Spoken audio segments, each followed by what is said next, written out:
Okay mga master, so ito yung IGBT card na tinanggal ko dun sa aming York chiller. Meron kasi siyang error na get drive.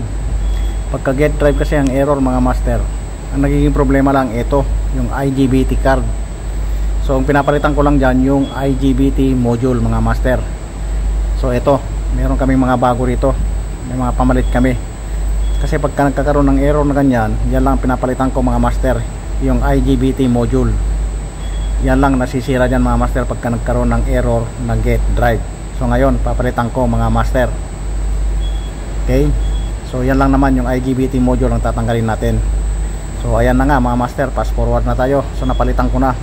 Ang nasira kasi rito mga master, yung nasa gitna, meron kasing damper diode dyan. Yung damper diode nya, yun ang nag short. So bali tatlong IGBT yan. Yung nasa gitna lang ang sira, pero hindi natin pwedeng gamitin kasi nga naka module siya. Okay, so ganun lang mga master.